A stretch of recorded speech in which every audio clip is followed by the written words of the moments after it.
99.4, bienvenue sur les ondes de Pastel FM. On prend le direct, marhaba bikoum. Très bien, merci à vous, merci Momo à la technique. Salam alaikum. Taïeb, marhaba. Salam alaikum. Omar, non, c'est les plaisirs du direct, c'est ça aussi la radio. Salam alaikum. Adil, salam marhaba avec moi. Momo, merci à la technique. On reçoit notre cher frère Taïeb aujourd'hui, Taïeb Choref, pour nous parler d'éducation spirituelle, et plus particulièrement pendant ce mois béni d'éducation alimentaire, qui est, comme disait Taïeb en antenne, la base de l'éducation spirituelle, en tout cas qui en fait partie, Inch'Allah. Oui, Taïeb, marhaba bik, plaisir de te recevoir, comme d'accoutumé pendant l'année, mais là, pendant Ramadan, on sera avec toi ce lundi et lundi prochain, Inch'Allah, pour parler d'éducation spirituelle. Tafadal. Donc, comme tu l'as dit, Inch'Allah, le mois de Ramadan, c'est véritablement une école spirituelle. C'est une école d'éducation spirituelle qui, donc, prend le croyant là où il en est, avec ses capacités, avec ses qualités, avec ses défauts, pour l'améliorer et pour l'amener à ce que le verset de la sourate Al-Baqarah, la deuxième sourate du Coran, le verset 183, nous dit « La'allakum tattaqoun » dans l'espoir que vous puissiez atteindre la piété. Ce verset, donc, qui a instauré la pratique du jeûne du mois de Ramadan, nous donne la visée, l'objectif, comme étant d'atteindre la piété. Et alors maintenant, tout le travail que nous avons à faire, c'est de comprendre comment, à partir d'une simple abstinence de nourriture et de boissons et de relations conjugales du lever du soleil jusqu'au coucher du soleil, comment on peut, à partir de là, sur cette base-là, disons, construire notre piété et notre spiritualité. Parce qu'il est évident que ne pas manger, ne pas boire, ça ne peut pas être un but en soi. C'est une base. Et malheureusement, quand on s'arrête simplement à cette base, on passe à côté de tout ce que le mois de Ramadan pourrait nous apporter. Car le prophète a dit, sallallahu alayhi wa sallam, « La ya'lamu al-ibadu ma fi Ramadan, la tamannat ummati an takuna sanatu kulluha Ramadan. » Si les gens savaient tout le bien qu'il y a dans Ramadan, ma communauté souhaiterait que l'année entière soit Ramadan. Donc à travers ce hadith, on voit que les bienfaits de ce mois sont innombrables, ils dépassent même ce qu'on pourrait exprimer par le langage. Or, on doit découvrir, nous, quels sont ces bienfaits, quels sont ces avantages spirituels qu'on peut en tirer. Et quand on ne fait pas cet effort, ou si on néglige cet effort, on tombe dans un travers, disons dans une déviation qu'a précisé le prophète sallallahu alayhi wa sallam, en disant « Kam min sa'imin laysa lahu min sawmihi illa al-ju' wal-'atash » Combien de jeûneurs n'ont de leur jeûne, ne tirent de leur jeûne que la faim et la soif. Donc, ça veut bien dire, à travers tout ce qu'on vient de citer, qu'il y a un cheminement à observer durant ce jeûne, il y a une évolution intérieure à réaliser durant le jeûne du mois de Ramadan, et le point de départ est tellement simple, tellement, disons, facile, non pas que la faim ou la fatigue ne serait pas absente. Quand je dis simple ou facile, c'est dans ce qui est demandé, de ne pas manger et ne pas boire. Que cette simplicité, cette facilité peut masquer la profondeur et la spiritualité du jeûne du mois de Ramadan. Alors, comme tu l'as dit, on va faire ce bout de chemin ensemble en 2 temps, aujourd'hui et la semaine prochaine, Inch'Allah. Et aujourd'hui, on va parler de l'éducation alimentaire, at-tarbiya al-ghidha'iyya. Et cette éducation alimentaire comme base de ce qu'on appelle la tarbiya ar-ruhiyya, donc l'éducation spirituelle à proprement parler. L'éducation alimentaire, c'est probablement ce qui est le moins connu dans notre communauté. L'éducation alimentaire islamique, je veux dire. Le fait qu'il existe une éducation à l'alimentation, c'est probablement quelque chose qui est tout à fait ignoré, parce que... Pas d'écrit là-dessus, d'ailleurs, ou très peu. Il y a très peu, voilà, j'allais en venir à cela, c'est qu'il y a très peu d'écrits, et de manière générale aussi, il y a très peu d'enseignements, il y a très peu de doros, très peu de khutbah qui portent sur cet enseignement. Je pense ne pas faire une caricature en disant que l'éducation alimentaire chez beaucoup de nos frères et sœurs s'arrête au fait de dire que le porc est interdit et que l'alcool est interdit. Voilà, c'est en gros ce qui est connu, disons, de l'éducation alimentaire. Or, ça va beaucoup plus loin, cette éducation alimentaire. Ça va vraiment beaucoup plus loin. C'est toute une éducation sur le choix des aliments, sur la qualité des aliments et sur la quantité aussi des aliments. Voilà. Et donc, il y a toute une éducation à faire dès qu'on est enfant. Où les parents, disons, doivent transmettre cette éducation quand leurs enfants sont jeunes. Mais cette éducation alimentaire, elle se continue, elle se perpétue à l'âge adulte, parce qu'on va voir que c'est extrêmement, précis, ce que l'islam nous enseigne sur l'éducation alimentaire. Et on va voir que ça rejoint les découvertes les plus récentes sur la nutrition. Les découvertes les plus récentes sur les progrès, je dirais, de la nutrition. Parce que les nutritionnistes existent depuis longtemps, évidemment, mais ils ont parfois pris des positions, pris des directions qui étaient de fausses directions. Et ils se sont rendus compte il y a 10-15 ans à peine seulement. Or, ça fait 14 siècles que nous possédons cette éducation alimentaire, pas forcément dans les faits, mais au moins dans les textes, dans le Coran et dans les hadiths. L'exemple même de l'éducation spirituelle au niveau de la nourriture, je pense que tu m'as dit des bêtises, Taïeb, le prophète, la manière dont il mangeait. Exactement. En fait, c'est non seulement la manière dont il mangeait, mais aussi tous les conseils. Et le rapport à la nourriture qu'il avait. Le rapport à la nourriture que lui-même avait, mais qu'il a aussi enseigné. Parce qu'il faut toujours distinguer deux choses quand il s'agit du prophète lui-même, sallallahu alayhi wa sallam. C'est que parfois, il a certaines pratiques qui ne concernent que lui. Non. Par exemple, puisqu'on est dans l'alimentaire, il a dit « La tuwasilu » ne jeûnez pas plusieurs jours consécutifs sans rompre. Et quand les sahaba lui ont dit « Ya Rasulallah, fa'anta tuwasil » ô envoyé d'Allah, toi tu jeûnes plusieurs jours sans rompre, sans faire la rupture au moment du Maghreb. Il a dit « Oui, mais je ne suis pas comme vous. Lastu mithla ahadikum. Abitu 'inda rabbi yut'imuni wa yasqini » Je ne suis pas comme l'un d'entre vous, je passe la nuit, alors si on traduit à la lettre, auprès de mon Seigneur, c'est-à-dire en prière, dans un état de proximité avec Allah, et il me nourrit et il m'abreuve. C'est-à-dire que le lien tellement fort qu'il avait avec Allah Ta'ala faisait que, quelque part, il en était nourri et abreuvé. Donc ça concerne vraiment la spécificité du prophète. Par contre, il y a des choses que lui faisait et il a invité les autres à le faire. Et puis il y a des conseils qu'il a clairement donc donné et clairement dit. Alors première de toutes les choses dans l'éducation alimentaire, c'est la quantité. On va essayer de couper, Inch'Allah, Par rapport à cette histoire d'éducation alimentaire, on peut se poser la question, les enjeux en termes de santé paraissent évidents. Si on se pose la question, mais quel est le lien avec la spiritualité? En quoi ce qu'on mange va influer sur la spiritualité? Alors, le lien qui existe entre ce que l'on mange et ce que l'on est finalement, d'abord il faut se rendre compte que, on dit on a un corps, une âme et un esprit. Al-jism, al-nafs, wal-ruh. Et on distingue, ces trois parties. Mais en réalité, ces trois parties ne sont pas entièrement autonomes. Elles sont liées entre elles, et elles s'influencent l'une l'autre. Donc, je parlais tout à l'heure des progrès de la médecine et de la recherche, etc. Pendant très longtemps, on a insisté sur le fait que l'état psychique influe sur le corps. Par exemple, quelqu'un de très stressé, il peut développer des ulcères. Donc les médecins ont insisté sur l'influence du psychisme sur le corporel. Donc l'état d'esprit sur le corporel. Et puis, on s'est rendu compte il y a à peine 10-15 ans que en fait, la réalité elle est plutôt inverse. C'est l'état corporel, le physique, qui influe beaucoup plus sur notre état d'âme que l'inverse. C'est-à-dire, c'est ce que l'on mange et comment on le mange qui constitue en grande partie notre personnalité, qui va agir sur notre personnalité. Alors, par quel biais ?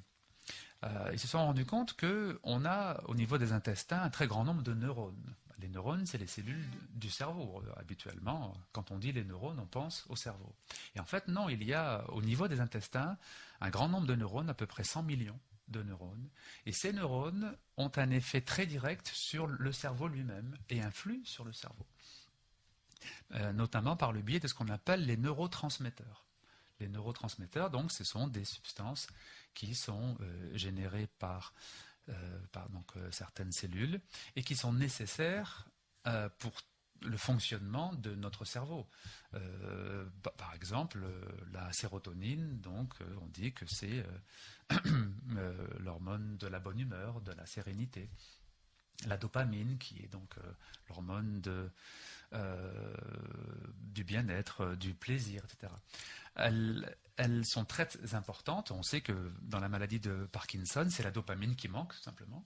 Et on croyait depuis très longtemps que la dopamine, eh bien, elle doit être produite dans le cerveau. Eh bien non, elle est produite dans les intestins, en grande partie, 80%, par les neurones des intestins. Et ces neurones des intestins, comment est-ce qu'elles sont mises en marche? Comment est-ce qu'elles sont activées? Par ce que l'on mange, par ce qui se trouve dans nos intestins, par l'état de nos intestins. Donc quelqu'un qui a des problèmes intestinaux, quelqu'un qui digère mal, quelqu'un qui a des ballonnements par exemple. Beaucoup de gens ont ça, ont ces symptômes-là. Eh bien, cette personne, elle se sent pas très bien, elle se sent lourde au niveau intestinal, mais ce qui se passe derrière est beaucoup plus grave, à savoir que l'irritation des intestins va irriter, je simplifie bien sûr, mais va irriter les neurones des intestins.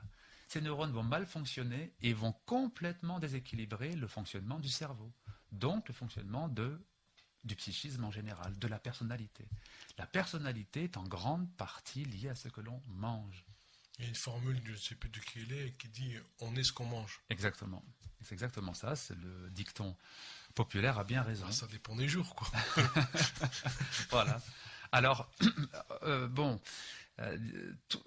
le lien donc, qui existe entre ce que l'on mange et puis la façon dont on le mange et dont on l'assimile et la personnalité donc commence à peine à être pris en compte par la médecine actuelle, et si bien qu'il y a une nouvelle discipline qui est apparue. Bon, il y avait la neurologie d'une part, la gastro-entérologie d'autre part, donc neurologie ceux qui s'occupent du cerveau, les gastro-entérologues ceux qui s'occupent des intestins. Eh bien, il y a une discipline commune maintenant qui va naître, et ce sont les Allemands qui sont à la pointe de ça, pour faire en sorte d'étudier les deux en même temps, parce que c'est inséparable. On ne peut pas étudier le cerveau tout seul, indépendamment des intestins. Voilà. Et il y a une formule aussi qu'on trouve parfois dans les magazines, dans les journaux, pour reprendre un peu ça, les intestins, le deuxième cerveau. Vous avez peut-être entendu cette formule-là. Ah, voilà. Donc c'est tout à fait ça. Donc, à travers ce que je viens de dire, et puis les derniers progrès de la science montrent que effectivement, les religions en général, parce que c'est pas que l'islam, les religions, quand elles insistent sur l'éducation alimentaire comme base de la transformation de la personne, de la réforme de la personnalité, de la purification de l'âme, eh bien on voit qu'il y a effectivement une sagesse qui est très profonde derrière tout ça. Bon, alors si la science a mis 1400 ans pour rejoindre ce que le prophète sallallahu alayhi wa sallam a enseigné, bon, tant mieux. Tant mieux. Oui. Donc tu disais, Taïeb, sur la quantité d'abord. Voilà, il faut avant toute chose s'interroger sur la quantité de ce que nous mangeons. Car le prophète disait, sallallahu alayhi wa sallam, al-mu'minu ya'kulu min mi'an wahid. Le croyant mange avec un seul intestin, alors que l'infidèle mange avec 7 intestins. Qu'est-ce que ça veut dire? Le croyant remplit une petite partie de ses intestins, alors que celui qui n'a pas la foi va combler son manque finalement, va combler le manque dans sa vie en mangeant beaucoup, et lui va manger donc 7 fois plus. Mais ce qui est intéressant, c'est que le prophète sallallahu alayhi wa sallam fait un lien donc entre la foi et le fait de manger peu, et l'absence de foi et le fait de manger beaucoup. Et effectivement, on se rend compte, et là encore, les nutritionnistes peuvent le dire, hein, les boulimies sont souvent une façon de combler un manque. Ça peut être un manque affectif, ça peut être un manque relationnel, ça peut être une déception, ça peut être plein de choses, mais le rapport à la nourriture, le rapport pathologique à la nourriture est souvent lié à un manque. La personne veut combler un manque. En tout cas, donc, le prophète fait un lien entre la foi et le fait de savoir manger peu, et l'absence de foi et le fait de se lâcher complètement et d'être dans l'excès de nourriture. Donc, travailler sur la quantité, le fait de manger moins, c'est la première étape de l'éducation spirituelle. C'est le fait de comprendre qu'on n'a pas besoin de manger dans les quantités dans lesquelles nous mangeons nous. Alors, il y a une chose qu'il faut comprendre, c'est que les anciens avaient l'éducation spirituelle très facilitée. Par quoi? Par la pénurie, par le manque, par la pauvreté même parfois. C'est-à-dire qu'ils n'avaient pas la possibilité de manger autant qu'ils le voulaient. Ils n'avaient pas la possibilité de suivre... nourriture à profusion comme aujourd'hui. Exactement, de suivre leur passion. Disons que la pénurie les gardait dans un cadre, on va dire, acceptable. Pour la plupart. Après, il y avait une petite caste riche qui, eux, évidemment, ils ont toujours vécu dans les excès. Mais la grande majorité n'avait pas cette possibilité. Nous, aujourd'hui, et en particulier, on va dire nous, ici, dans le cadre européen, les musulmans d'Europe, on n'est pas limité par cette pauvreté. Et même quelqu'un qui gagne peu d'argent peut très facilement manger en quantité déraisonnable. Il peut dépasser les limites. Il n'y a pas besoin d'être très riche pour cela. Donc, l'éducation alimentaire, pour nous, c'est nécessairement une prise de conscience. On ne peut pas compter sur le cadre ou compter, on va dire, sur les conditions de vie pour nous l'imposer. C'est nous qui devons nous l'imposer à nous-mêmes. On doit se poser des limites en comprenant où est notre bien, en comprenant quels sont les enjeux. Ce n'est pas simplement un enjeu de poids ou de ligne, ce n'est pas juste pour garder la ligne et être capable de mettre du 38 ou du 40. Ce n'est pas ça l'enjeu.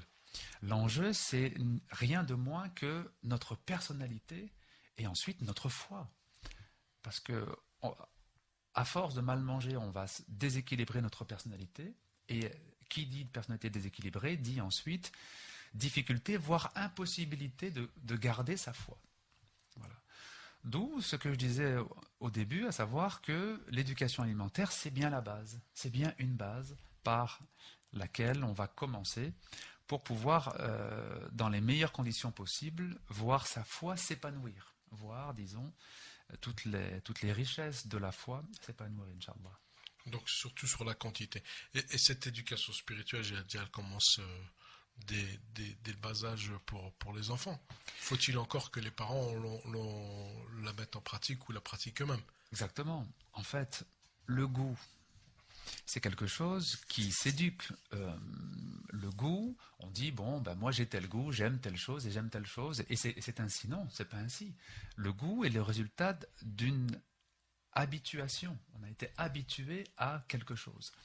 Donc, les enfants qui aiment beaucoup le sucré, qui ont besoin du sucré, qui ont besoin de tout le temps de grignoter des choses sucrées, c'est pas dans leur gène, c'est pas quelque chose qui est présent en eux avant la naissance. C'est quelque chose auquel on les a habitués. Ils se sont habitués à cela, et après, effectivement, ils ont bien du mal à s'en passer. Parce que, comme on l'avait dit l'an passé, justement, à la période du mois de Ramadan, le sucre produit une addiction extrêmement forte. Et chez certaines personnes, ça peut être une addiction aussi forte que les drogues dures. Oui, ceux qui ne peuvent pas se passer de sucre dès le réveil. Exactement.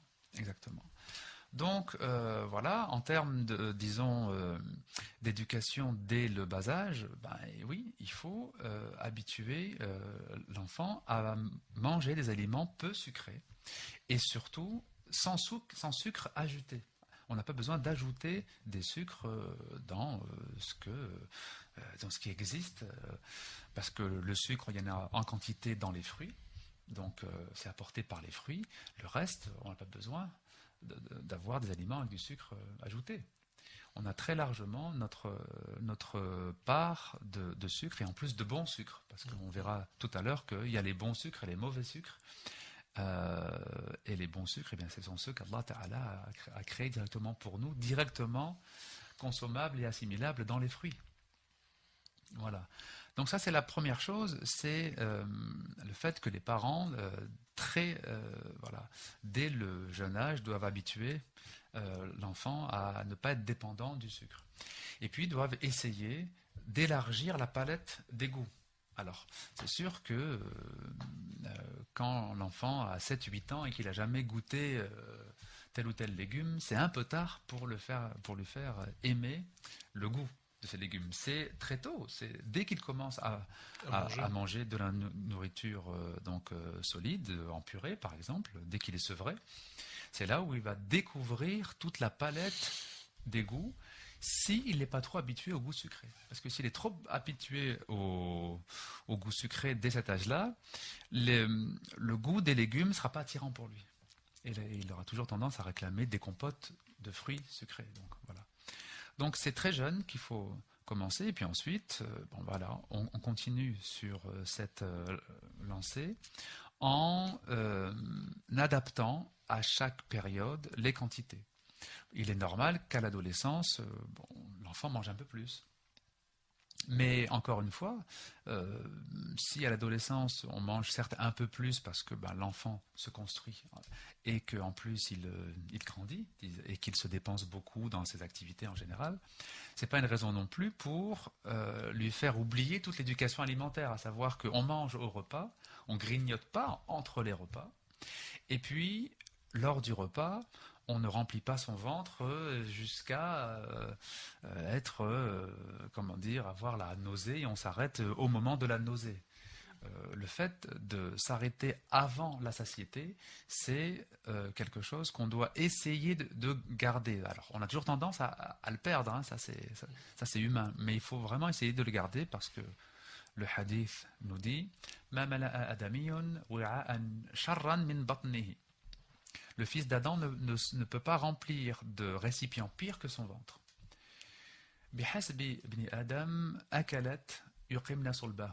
Alors qu'il suffit au fils d'Adam quelques bouchées pour retrouver sa force, pour retrouver son énergie. Et si on le veut aller, disons, au plus loin, disons au maximum, alors ce sera un tiers pour la nourriture, un tiers pour la boisson et un tiers pour la respiration. Respirer. Donc ça veut dire qu'on mange au tiers de nos capacités.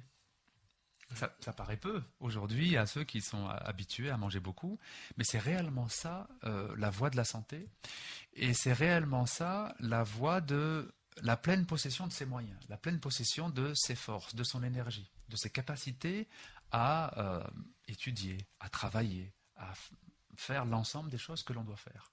Quand on mange de manière raisonnable, on a beaucoup plus de force et de capacité que celui qui mange beaucoup. Parce qu'il faut se rendre compte d'une chose, c'est que la digestion demande un travail phénoménal au corps, demande une énergie phénoménale. Et réquisitionne l'ensemble même toute l'énergie de notre énergie, oui. Donc, quelqu'un qui mange beaucoup, il va concentrer les 3/4 de son énergie à digérer, il ne lui reste pas grand-chose pour travailler, pour étudier, pour sa vie relationnelle, pour sa vie sociale, il ne reste pas grand-chose. Mais ça, c'est normal. Donc voilà. Donc, il y a un choix à faire dans nos vies. Qu'est-ce qu'on veut pour nos propres vies? Est-ce qu'on veut se traîner les pieds tous les jours et être incapable d'aller au bout de nos projets? Ou est-ce qu'on veut être quelqu'un qui est actif, quelqu'un qui est productif, quelqu'un qui est utile aux autres et qui est capable de porter les autres même, que ce soit donc ses enfants, ses proches, mais les membres de la communauté. Voilà, cet élément positif, on ne peut le devenir que si notre énergie est disponible. Et notre énergie est disponible que si on n'a pas des quantités astronomiques de nourriture à digérer.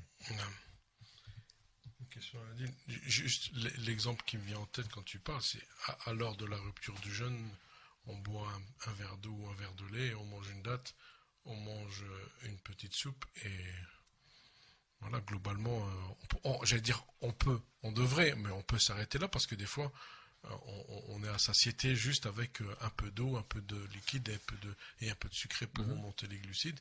Et puis Oui, disons qu'au moment de la rupture, comme l'estomac est rétréci, on a plus vite le sentiment de satiété. Donc, en principe, on va dire, on est moins tenté de manger en grande quantité. Après, le problème, c'est pas au moment de la rupture. C'est après, 1 heure, voilà. 2 heures, 3 heures après la rupture. C'est là où il faut vraiment être vigilant et rester donc raisonnable dans ce que l'on mange. Alors, en termes de quantité, donc pour l'instant, on a parlé de ce hadith qui parle des 3 tiers. Hein. Peut-être faudrait revenir sur ces 3 tiers parce que bon, tout le monde sait que la nourriture est nécessaire au corps, que l'eau est nécessaire au corps et que l'air aussi. Mais de quelle façon? L'air, en fait, c'est probablement la source d'énergie à laquelle on prête le moins attention. Si le prophète sallam met la nourriture solide, l'eau et la boisson dans le même panier, c'est parce que tous les 3 sont des sources d'énergie. Tous les 3 sont là pour permettre au corps de fonctionner. Et on néglige souvent l'air. L'air fait partie de l'éducation alimentaire, la façon de respirer. Le fait de respirer profondément. Et non pas respirer en prenant des toutes petites bouffées d'air et puis en les relâchant tout de suite.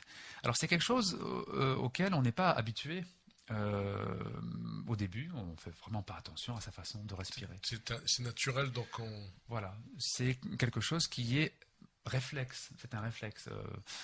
Donc bon, on se dit, la nourriture, c'est moi qui dois prendre la nourriture et la mettre dans ma bouche. Bon, l'eau, c'est pareil. L'air, ça se fait tout seul. En réalité, pas tout à fait. Hein. C'est une technique aussi de respiration. Exactement. En réalité, c'est pas tout à fait vrai. Disons que notre façon de respirer, elle suit notre état d'âme. Tout le monde a déjà remarqué que quand quelqu'un qui est surpris ou qui a une peur... bloque sa respiration. Voilà, il bloque sa respiration. Quelqu'un qui est très énervé, il a les battements de cœur qui s'accélèrent, il va respirer beaucoup plus vite. À l'inverse, quelqu'un qui se calme, il va avoir le cœur qui va battre moins vite et la respiration va devenir plus lente et plus profonde. Quelqu'un qui est sur le point de s'endormir, pareil.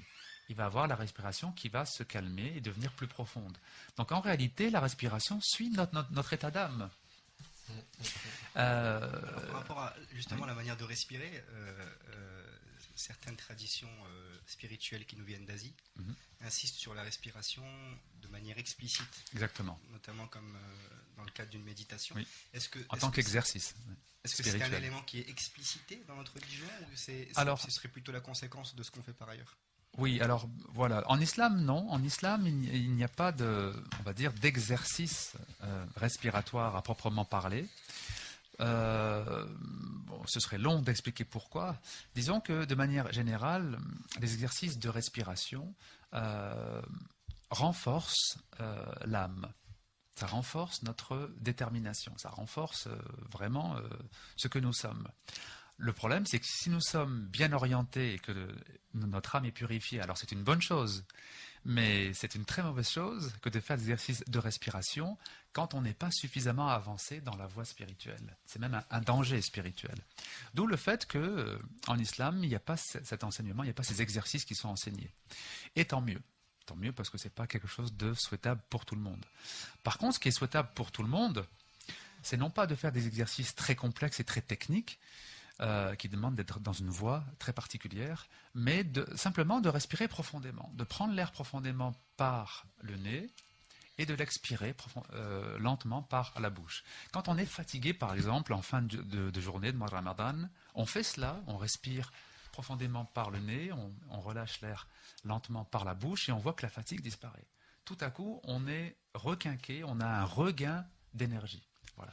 Donc ça, c'est non seulement faisable, mais c'est souhaitable. Quand on est au grand air aussi, quand on se balade en forêt, dans un parc, l'air est plus chargé en oxygène. Même chose, on va respirer profondément, la fatigue disparaît, on est rechargé en énergie. Donc ça, c'est vraiment souhaitable pour nous d'avoir, à chaque fois que l'on peut, la possibilité de se promener dans la nature pour respirer Comme un on dit, air. prendre un bol d'air. Exactement, pour respirer un air qui est un peu plus chargé en oxygène, parce qu'on a besoin, c'est un aliment. Voilà, l'air est aussi un aliment, et c'est un tiers, nous dit le hadith, de notre alimentation. Donc c'est à ne pas négliger. Inch'Allah. Une petite pause, Taïeb, si tu veux bien.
Passé de 19 minutes sur les ondes de Pastel FM. Vous êtes toujours dans l'émission spéciale Ramadan avec notre invité du jour, Taïeb Choref, et nous parlions d'éducation alimentaire pour parler d'éducation spirituelle. Taïeb, tu nous disais l'un ne va pas sans l'autre. On avait parlé de la qualité. Je pense que maintenant tu vas nous parler aussi de la quantité. On a parlé de la quantité, pardon, et je pense que ce qui va avec, c'est la qualité des aliments. Il faut, je crois, s'interroger sur qu'est-ce qu'il faut manger.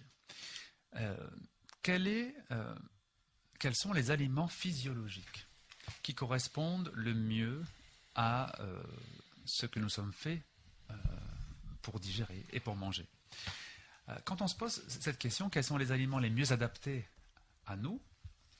Eh bien, il faut lire le Coran et on va voir que de nombreux hadiths nous parlent de l'alimentation humaine. Alors on dit souvent omnivore, l'homme est un omnivore. Ça ne veut pas dire grand-chose en fait, omnivore. Est-ce que l'homme pourrait vivre simplement avec de la viande? Bien non. Est-ce que l'homme pourrait vivre simplement avec des feuillages? Bien non. Donc on n'est pas omnivore. Il y a une nourriture qui doit être privilégiée et effectivement on peut la compléter avec pas mal de choses secondaires. C'est plutôt ça qu'il faut dire. Mais quels sont les aliments essentiels? Il y a un verset de la sourate 23, Al-Mu'minun, le verset 19, où Allah Ta'ala nous dit فَأَنْشَأْنَا لَكُمْ بِهِ جَنَّاتٍ مِّن نَخِيلٍ وَعَنَابٍ فَمِنْهَا تَأْكُلُونَ لَكُمْ فِيهَا فَوَاكِهُ كَثِيرَةٌ وَمِنْهَا تَأْكُلُونَ. Nous avons à partir de l'eau créé pour vous des palmeraies et des vignobles et des fruits en abondance, et c'est de ceux-là que vous vous nourrissez. Donc ce verset, comme d'autres versets du Coran, nous font comprendre que ce sont les fruits, au sens large, donc les fruits et les légumes, qui sont en fait nos aliments de base. Nos aliments de base, c'est bien cela. Ce ne sont pas les céréales, c'est encore moins les produits animaux. La base de notre nourriture devrait être les fruits et légumes. Et puis bien sûr, on peut compléter un peu, on verra tout à l'heure, un peu de viande, on verra à quel rythme, un peu de céréales. Mais ça ne peut pas être notre nourriture de base. Si ça devient notre nourriture de base, pour des raisons diverses, eh bien nécessairement, on va détraquer notre digestion.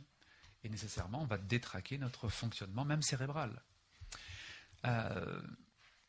Les fruits, en particulier, contiennent énormément de ce dont nous avons besoin. Alors on sait qu'ils contiennent du fructose. Bon, très bien. Donc c'est un fruit, c'est un sucre, disons, extrêmement assimilable.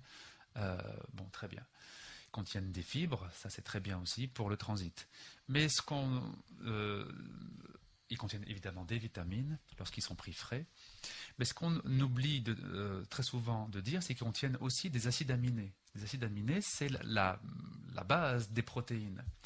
Et donc quand on consomme des fruits en grande quantité, on a une grande partie de nos protéines. On n'a pas tellement besoin d'aller chercher des protéines dans les céréales ou encore moins dans les produits animaux. Les fruits en apportent sous une forme extrêmement assimilable, c'est-à-dire sous la forme des acides aminés. Parce que de toute façon, quand on prend des protéines, que ce soit animales ou végétales, il y a un énorme travail pour déconstruire ces longues chaînes en acides aminés. Dans les fruits, c'est déjà des acides aminés. Donc c'est extrêmement, extrêmement favorable à la santé.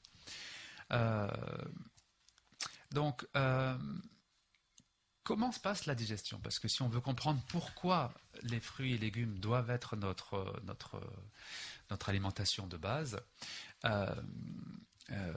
comment se passe la digestion?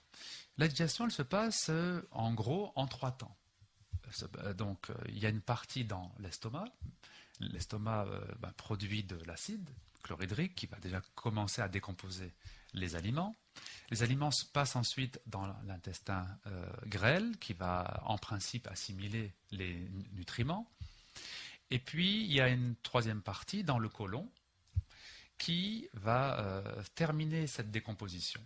Sauf que ce n'est pas le côlon tout seul qui va terminer cette décomposition, c'est en grande partie la flore intestinale. La flore intestinale, qu'est-ce que c'est? C'est un ensemble de bactéries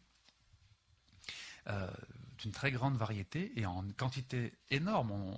On a beaucoup plus de bactéries que de cellules dans tout le corps. On a 100 000 milliards de bactéries dans cette flore intestinale qui peut peser jusqu'à 2 kilos. Vous avez 2 kilos d'organismes étrangers à vous. Ça n'est pas vous, ce n'est pas votre corps, hein, c'est un corps étranger qui est là pour travailler et pour vous aider à assimiler ce qui est précieux dans les aliments et pour vous aider à dégager les déchets et ensuite pouvoir éliminer tous les déchets produits par votre digestion. Mais ça c'est quand ça se passe bien. Quand ça se passe bien, cette flore, elle est amie. Elle n'est pas source, disons, de maladie. Mais quand cette flore est déséquilibrée, par exemple après des antibiotiques, les antibiotiques vont tuer des tas de choses et notamment tuer une grande partie de la bonne flore intestinale. Qu'est-ce qui va se passer? Il va se passer que certaines bactéries qui peuvent être dangereuses, qui peuvent être en tout cas pathogènes, vont prendre le dessus.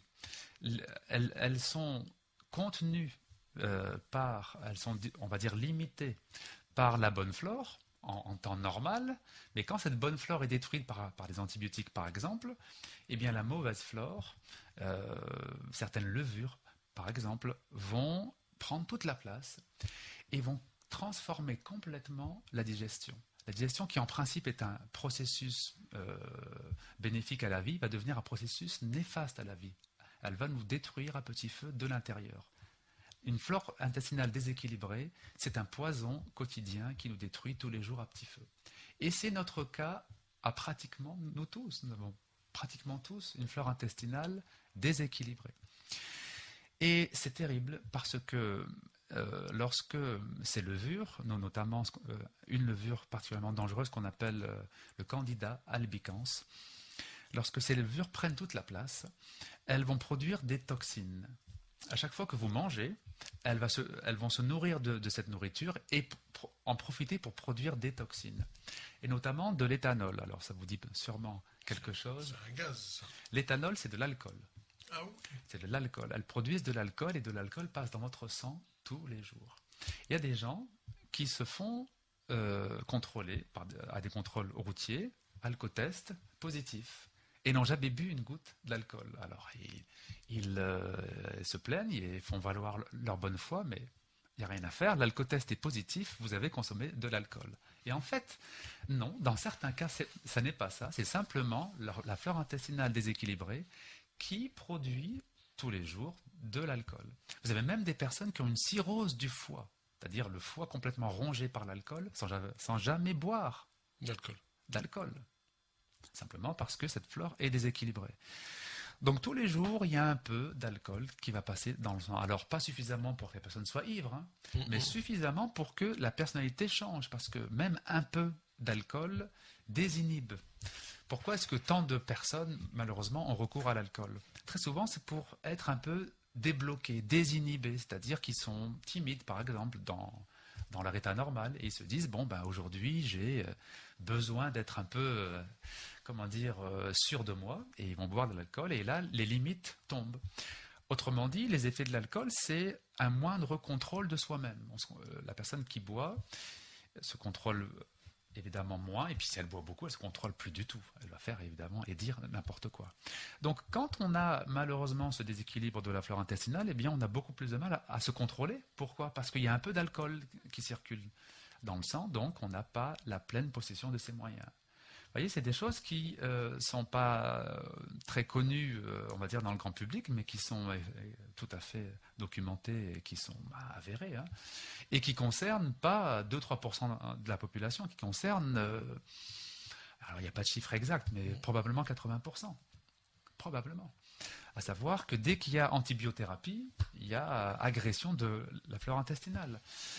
Mais même quelqu'un qui fait attention et qui ne prend pas ou le moins possible d'antibiotiques, le fait de manger de la viande, c'est déjà le fait de manger des antibiotiques. Quand vous mangez du bœuf ou du mouton, vous avalez en même temps des antibiotiques, ceux qui ont été donnés à ces bêtes. Voilà, ça reste dans la viande et ça s'accumule. Donc vous mangez des antibiotiques simplement en mangeant de la viande. Quand on boit de l'eau du robinet, on boit des antibiotiques aussi. Parce que qu'est-ce que l'eau du robinet? En général, c'est de l'eau qui a été traitée. Donc c'est des eaux usées qui sont retraitées. Les eaux usées, qu'est-ce que c'est? C'est des eaux qui contiennent des urines à la base. Et dans les urines, il y a les antibiotiques que les gens prennent. Et aussi les pilules que les femmes prennent. Et tout ça, ça passe dans l'eau du robinet. Donc, quand on boit de l'eau du robinet, il y a de la pilule contraceptive dedans, il y a des antibiotiques dedans. Tout ça.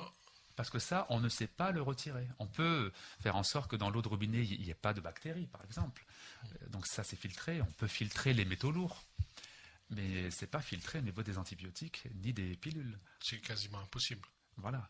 Ou alors l'eau serait plus chère que l'eau de source. L'eau de robinet serait plus chère que l'eau de source. Et voilà. Et ce serait plus... D'où l'intérêt de boire de l'eau de source. D'où l'intérêt de boire de l'eau de source. Exactement. Exactement. En tout cas, donc, la flore intestinale, quand elle est déséquilibrée, elle va nous déséquilibrer la personnalité aussi. Et oui. Parce que bon, j'ai parlé de l'éthanol, mais il y a d'autres poisons, d'autres toxines qui sont produites par la flore intestinale déséquilibrée. Il y a notamment l'acétaldéhyde. L'acétaldéhyde, c'est un neurotoxique, donc un toxique du système nerveux, qui va venir empêcher le travail normal, qui va venir empêcher, par exemple, le cycle normal de la dopamine, le cycle normal de la sérotonine, le cycle normal de la mélatonine. Tout ça, ce sont des neurotransmetteurs dont on a besoin pour être en forme, ou pour dormir, ou pour... Bref.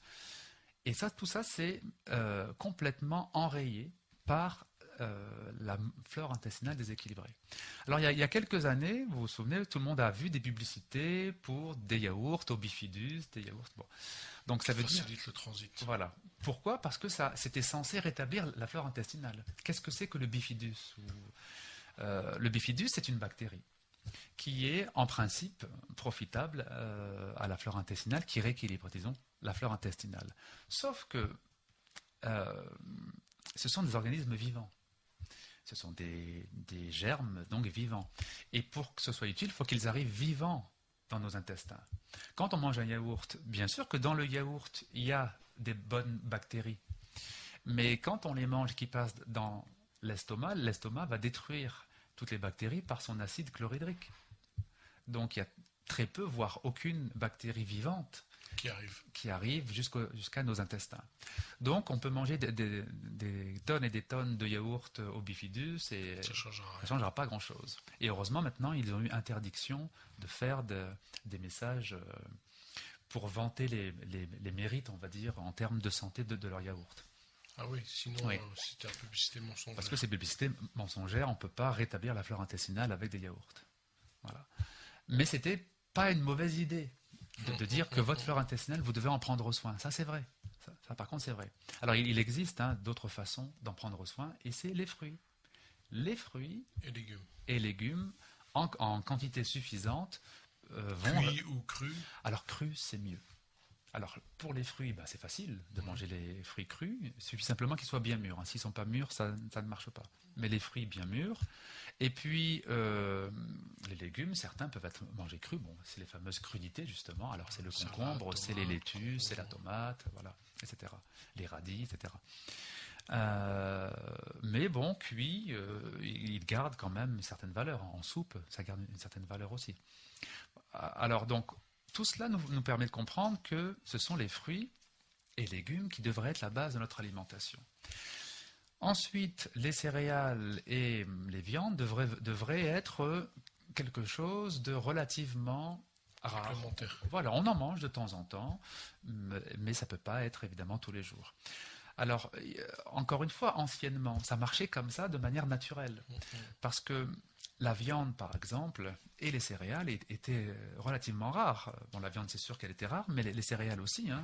Je veux dire, il n'y avait pas d'agriculture intensive pour produire des tonnes et des tonnes de blé ou de maïs. Donc, ce qu'il y avait en quantité, c'est les fruits. Parce que les fruits et légumes, c'est plus facile à obtenir. Les céréales, pour obtenir ça en quantité, on est obligé de passer d'une façon ou d'une autre à une agriculture qui va être industrialisée, voilà, forcément. Donc, il y avait un peu d'orge, il y avait un peu de blé, mais ce n'était pas en quantité énorme. Donc voilà, la pauvreté faisait qu'on se nourrissait de cela. Et la viande, c'était des plats de fête. C'était réservé aux grandes occasions. Alors c'était pour le mariage, c'était pour les naissances, c'était pour les rides. Exactement. Et le résultat, on n'en consommait pas. Et les plats que nous mangeons, nous, aujourd'hui, nous, en tout cas, au Maghreb, tous les jours, en fait, ce sont les plats de fête. Le couscous, les tagines, la pastilla, tout ça, ce sont des plats de fête. Et comme le niveau de vie voilà, il s'est amélioré de telle façon qu'on est capable aujourd'hui de faire tous les jours des plats de fête, des plats en viande et en sauce. Et oui. Et c'est notre malheur. C'est pas la fête tous les jours pour nos intestins. Et pour nos intestins, c'est voilà. Au contraire, c'est la souffrance tous les jours. C'est la souffrance, vraiment, vraiment, vraiment, vraiment. Et alors maintenant, donc, voilà. Une question par rapport à la viande, c'est est-ce que c'est nocif principalement à cause des antibiotiques ou la viande est intrinsèquement nocive en grande quantité? Alors, c'est intrinsèquement nocif en grande quantité. Et justement, le hadith que j'allais citer nous le dit. Le prophète a dit, sallallahu alayhi wa sallam, Iyyakum wal-lahm. Iyyakum wal-lahm. Fa'inna lahu darawatan kadarawatil khamr. Prenez garde à la nourriture, car elle peut créer une accoutumance comme l'alcool crée une accoutumance. Ah oui, quand même. Exactement. Iyyakum wal-lahm fa inna lahu darawa. Darawa, c'est le fait d'être complètement dans l'addiction à une chose, de ne plus pouvoir se passer d'une chose et d'avoir des pulsions vers cette chose. Voilà, exactement, c'est ça. Darawa, c'est la pulsion vers une chose. C'est-à-dire, c'est compulsif. On a besoin pour être bien. Il y a quelque chose en nous qui réclame. Voilà, il y a quelque chose de carnivore qui s'est développé en nous. Voilà. Donc, le prophète nous met en garde contre cela. Et en même temps, à un sahabi qui s'était privé de viande complètement, qui était devenu complètement végétarien, il a dit non. Il ne faut pas s'interdire ce qu'Allah Ta'ala n'a pas interdit. Donc, Réduire la consommation. mais la ne consommation pas- de viande, mais ne pas aller jusqu'à devenir végétarien. Donc, un spécial dédicace à mon frère Hamza qui est devenu végétarien. Mon frère, faut que tu manges un peu de viande. Voilà.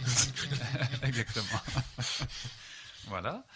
Alors, voilà, mais si on en prend vraiment de temps en temps, c'est largement suffisant. Parce qu'il ne faut jamais oublier que les recommandations officielles, elles ont une part scientifique, mais elles ont une grande part d'influence par des lobbies. Très souvent. Aussi. Exactement. Alors, justement, j'allais y venir. Les proportions de protéines, lipides, glucides qu'on entend souvent, quelle est la part de vérité là-dedans et avec quoi est-ce qu'il faut être prudent? Alors, il faut être prudent avec beaucoup de choses, disons. Parce que, premièrement, avant même d'analyser l'origine de ces recommandations, chaque personne est différente.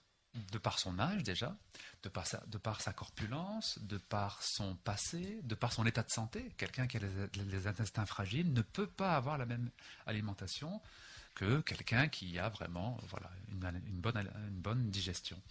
Donc chacun est différent, il va devoir adapter. Donc déjà donner des chiffres qui seraient valables pour tout le monde, c'est tout simplement pas possible. Mais si on en vient donc aux recommandations, par exemple sur les protéines, en réalité c'est beaucoup trop. 70 grammes de protéines par jour, on n'a pas besoin d'autant de protéines. En tout cas, pas besoin d'autant de protéines animales, ça c'est certain. Et même venant des céréales. Parce qu'il faut savoir une chose, c'est que les protéines sont très acidifiantes. Quand on mange, pour que les aliments soient digérés, il faut passer par de l'acide. Alors ça dépend lesquels. Certains sont très acidifiants, d'autres un peu moins. Mais quand on met des aliments dans notre estomac, l'estomac va produire de l'acide chlorhydrique pour commencer la décomposition. Il est bien obligé. Donc, tous les aliments vont demander un peu d'acide, mais certains vont en demander beaucoup plus que d'autres. Si bien que, progressivement, on va s'acidifier. Notre corps va devenir de plus en plus acide. Parce que si on consomme par exemple en grande quantité des protéines, c'est le cas de personnes qui font des régimes hyperprotéinés, soi-disant pour maigrir, elles sont en train de se détruire la santé parce qu'elles vont s'acidifier. Elles vont produire énormément d'acide. Et cet acide, il faut bien l'éliminer quelque part. Pour quelle raison? Pour la simple raison que notre sang a un pH bien précis. Le pH, c'est l'équilibre entre le côté acide et le côté alcalin. Donc le pH du sang, c'est à peu près 7,3. Et il ne peut pas descendre ou augmenter. Le sang ne peut pas être acide, on meurt. On meurt si il y a trop d'acide dans notre sang. Donc notre corps va toujours s'arranger pour réguler l'acidité du sang, pour placer les acides quelque part. Il va s'en débarrasser quelque part. Alors, il va essayer d'en éliminer une partie par les urines, tant que possible. Il va essayer d'en éliminer une partie par les selles. Mais si on consomme des aliments qui nous acidifient, il ne pourra pas tout éliminer. Et il va essayer, en troisième lieu, d'en éliminer par la peau. C'est ce qui explique que certaines personnes ont des sueurs acides. C'est-à-dire qu'ils ont la sueur qui les démange, qui forme des rougeurs. Alors ils se grattent, ils ont des plaques, ils ont des boutons, ils ont de l'eczéma, ils ont plein de choses. Ils ont de l'acné. Tout ça, c'est parce que le corps essaye de se débarrasser de ces acides.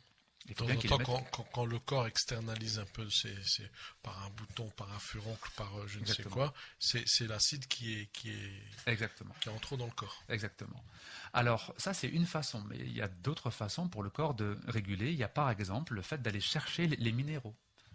Il va pomper les minéraux. Il va aller pomper le calcium des os, par exemple. D'où l'ostéoporose, par la suite. Parce que les minéraux, c'est la façon la plus radicale d'éliminer les acides. Les minéraux ont un effet alcalinisant, ils vont neutraliser l'acide. Voilà. Et donc le calcium, par exemple, les os vont être vidés de leur calcium au fur et à mesure des mois et des années quand on est trop acide. Le cuir chevelu aussi va se vider de ses minéraux et on va perdre ses cheveux, etc. les acides souvent vont aller ronger les articulations. Quelqu'un qui a une alimentation très acide, bah, très souvent il se retrouve avec de l'arthrose. Voilà tout ce que peut faire des aliments qui nous acidifient le corps. Et la viande est le roi des aliments qui nous acidifient. Le roi. Modérément, Taïeb, la viande. Modérément. 1 fois, 2 fois, 3 fois dans la semaine? Alors, après, évidemment, comme j'ai dit tout à l'heure, tout de la quantité. Voilà, de qui nous sommes, de notre état de santé, etc. Mais 1 fois par semaine, c'est largement suffisant. Et si on privilégie les viandes blanches, c'est mieux, parce qu'elles sont moins acidifiantes que les viandes rouges. Donc ne pas exagérer dans la viande. Alors ne que pas nous, exagérer. on mange la viande midi et soir parfois. Exactement.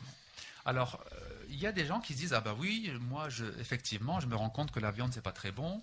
Donc, pour avoir mon quota de vitamines, je me rabats sur les céréales. Non. Mauvaise idée, parce que les céréales, c'est aussi des protéines, et la plupart des protéines sont acidifiantes, même si elles sont végétales. Elles sont acidifiantes quand même. Donc, si on mange des grandes quantités de blé, d'orge, etc. Ce qu'on trouve dans les féculents à base de pâtes ou de... Voilà, donc celui qui mange beaucoup de pâtes et beaucoup de pain, il s'acidifie quand même. Hein. Ce que même si c'est qu'il faut revenir à la cueillette en fait. Alors pas forcément, oui, la cueillette à la main, mais en tout cas, voilà, c'est ce que faisaient nos ancêtres. Mais c'est ce que faisaient nos ancêtres. Alors si on regarde un petit peu... Une dernière question sur l'alimentation. Le poisson, est-ce qu'il est acidifiant ou pas? Oui, parce que c'est des protéines animales, donc il est acidifiant. Donc pareil, on en prend un peu. Alors maintenant, quand je dis acidifiant, c'est vrai, mais si avec votre poisson, vous avez beaucoup de légumes, alors vous rééquilibrez. Puisque les légumes, au contraire, ils luttent contre les acides. Ouais. Donc, si vous mangez du poisson avec une grande portion de légumes, attention, pas avec du riz ou des féculents, avec des légumes, avec des haricots verts, avec des légumes, par exemple. Alors là, oui, vous avez quelque chose qui s'équilibre. Ça inclut les légumineuses, ça aussi ? Oui, alors les légumineuses sont quand même assez riches. Voilà, sont plus riches que les légumes verts. Hein. Donc, mais on peut en prendre, voilà, en quantité raisonnable, on peut en prendre. Par contre, les légumes verts à volonté. La campagne 5 fruits et légumes par jour, c'est... Alors, ça va dans le bon sens. Mais c'est pas suffisant. Bien, mais c'est pas suffisant. Il faut toujours se dire que ce genre de campagnes, si elles sont faites, c'est que vraiment... Il y a quelque chose qui tombe pas rond. Voilà, il était vraiment temps de limiter un peu la casse. À mon avis, c'est vraiment pas, c'est pas quelque chose qui a été pris à la légère. C'est que si dans toutes les publicités aujourd'hui, c'est devenu une obligation légale de mentionner pour votre santé, manger 5 fruits et légumes par jour, c'est que vraiment on est arrivé à un stade délétère, c'est-à-dire où vraiment la maladie devient ingérable pour la sécurité sociale. C'est-à-dire que le coût est trop énorme. Et c'est seulement quand le coût est trop énorme qu'on réalise et qu'on réagit. Sinon, on ne réagit pas. Alors c'est bien, effectivement, de dire manger au minimum 5 fruits et légumes par jour. Il faut déjà faire ça. Mais moi, je pense que ce n'est pas encore suffisant. Ça va dans le bon sens. Et heureusement, mais c'est seulement un premier pas. Il faut aller plus loin, je crois. Voilà. On fait une petite pause, Taïeb. 20h, passé de 45 minutes. Vous êtes toujours sur les ondes de Pastel FM dans les émissions spéciales Ramadan.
99.4, 20h passées de 53 minutes. Nous sommes toujours avec c'est Tayeb.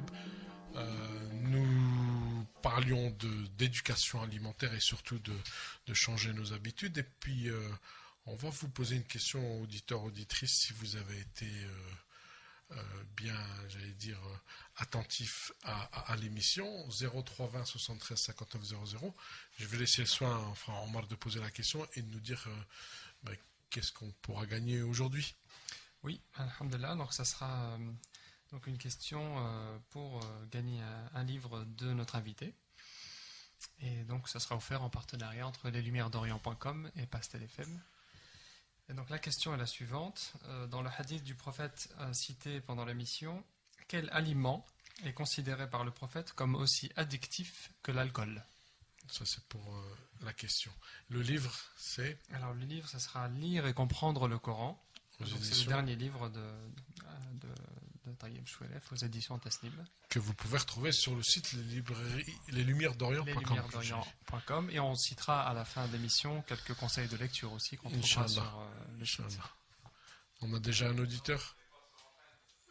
Si, on passe les gens sur antenne, sinon il peut... Personne ne va vous reconnaître, monsieur ou madame.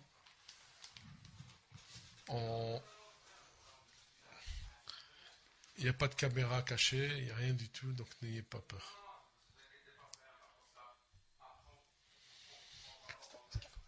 Ouais, non, mais là, on a un auditeur qui... Ouais, c'est bon, je pense, Momo. Oui, allô, oui. Allô. Allô, salam alaikum. Bienvenue sur les ondes. Allô. Non. Allô? Allô, on vous entend pas. Ah, moi je vous entends. On n'a rien dans les casques, Momo. Là, c'est bon? Oui, allô. Là, c'est bon. Vous m'entendez? Oui, on vous entend. Salam alaikum. Alaikum salam. C'est pour répondre à la question. D'accord. Vous nous appelez d'où, madame? D'Aluin. D'Aluin, très bien. Donc, vous avez écouté l'émission avec attention et la réponse est? La viande. Très bien. Oui, tout à fait, exactement ça. Donc, vous allez certainement, comme nous, réduire votre alimentation. Oh, moi j'ai toujours été habituée à manger beaucoup de fruits et légumes en fait. Ah bon, très bien. Je fais beaucoup de marche moi en fait. Donc, en plus. Oui, mais moi, alhamdoulilah, c'est parce que c'est la famille quoi. Déjà, quand on était petits, on était éduqués à manger beaucoup de légumes. On avait de la viande, mais il y avait beaucoup de légumes en fait. Voilà. Donc c'est pour ça que ça...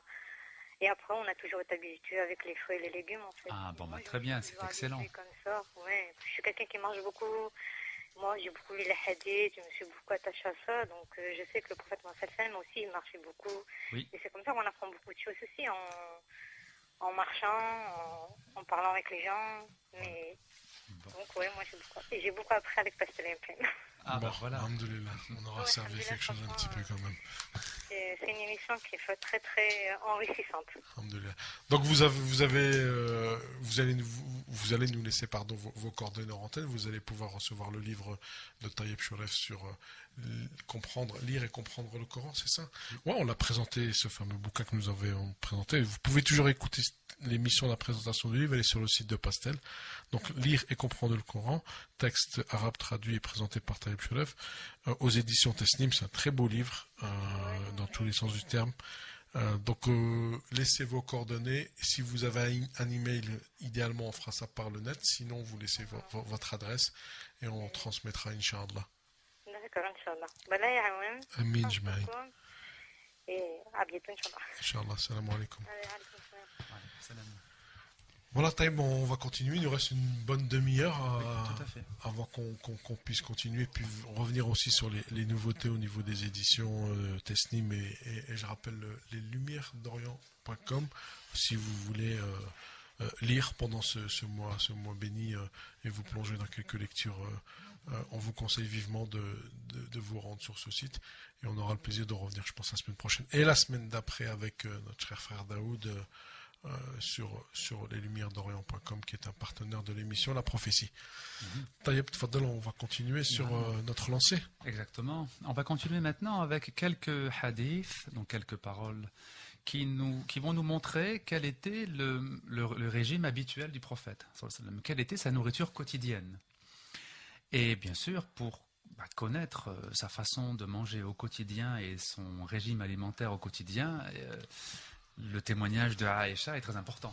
Aïcha radhiyallahu anha était celle qui a partagé donc sa vie avec lui pendant de nombreuses années et comme elle était très jeune au moment où il est mort, elle a pu enseigner cela pendant de très longues années à de très nombreux sahaba, et donc on a heureusement pour nous cette richesse des hadiths qui nous sont rapportés par Aïcha, notamment sur le quotidien du prophète.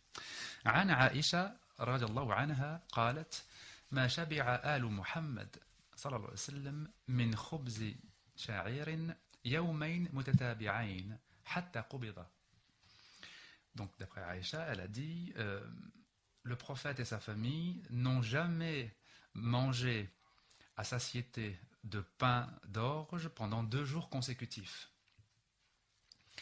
C'est-à-dire que ils avaient de temps en temps un peu de pain d'orge, et puis de temps en temps ils n'avaient pas du tout de céréales à manger. Ils avaient quelques dates, exactement. Et donc ça nous permet de comprendre que le fait de manger tous les jours des céréales en quantité, à travers le pain, à travers les pâtes, à travers les gâteaux, à travers les biscuits, c'est trop de céréales en réalité. Et en plus, là, on est sur de l'orge. L'orge qui est une céréale qui est assez digeste et qui est vraiment très riche en minéraux, en oligo-éléments, etc. C'est pas vrai malheureusement du blé moderne, parce qu'il faut savoir que le blé moderne, c'est pas du tout le blé que l'on cultivait il y a 500 ans, il y a 1000 ans. Il a transformé. Voilà, le blé moderne en fait contient beaucoup de gluten.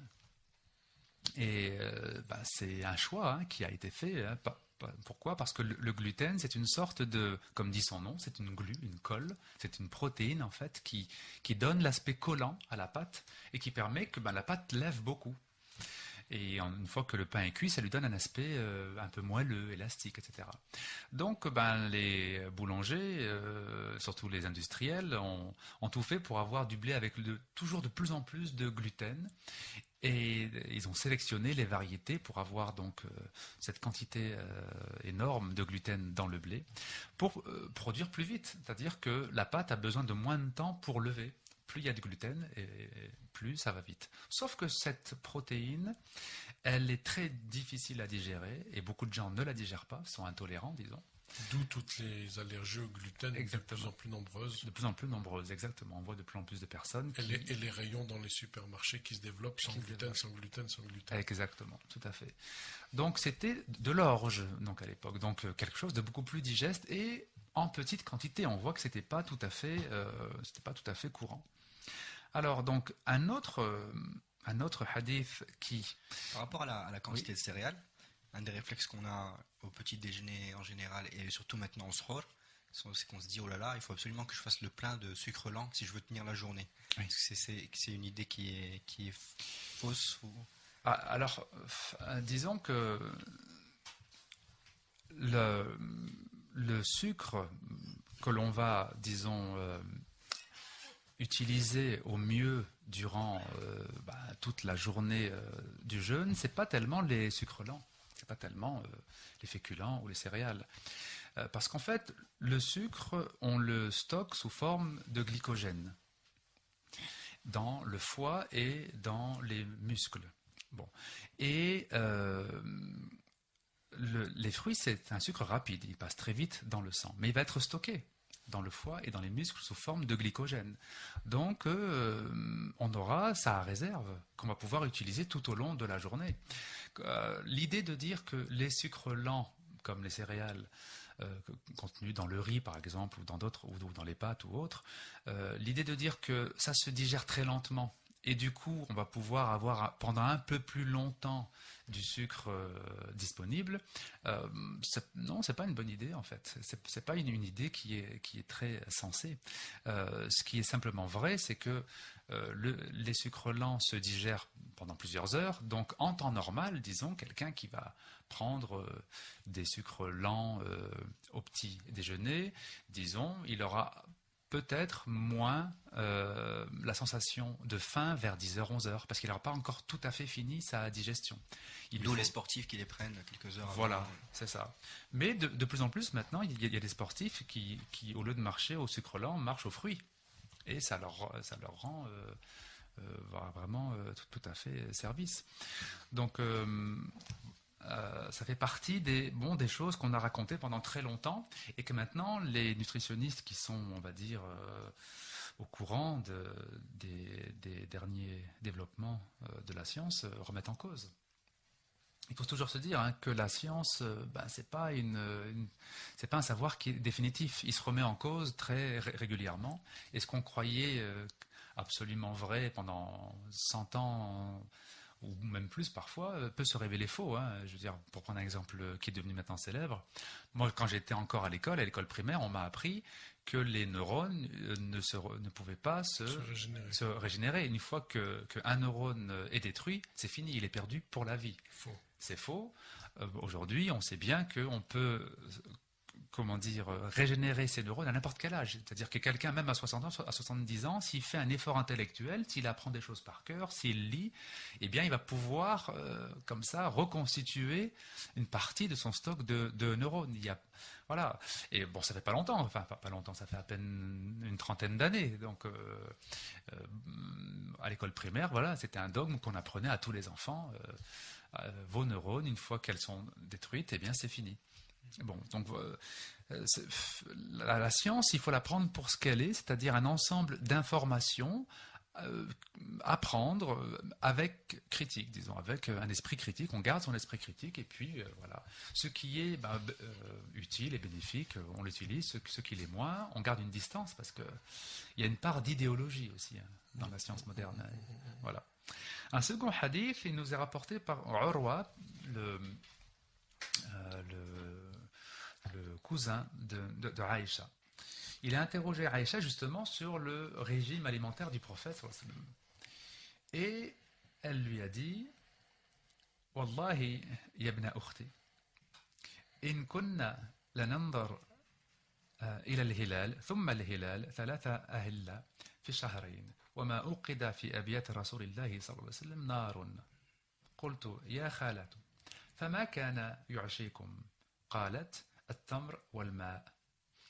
Donc Urwa interroge donc Aïcha sur le régime alimentaire du prophète et elle lui dit je jure par Allah, il se passait un croissant lunaire puis un autre croissant lunaire jusqu'à 3 croissants lunaires en 2 mois sans que le feu ne soit allumé chez le prophète sallallahu alayhi wa sallam.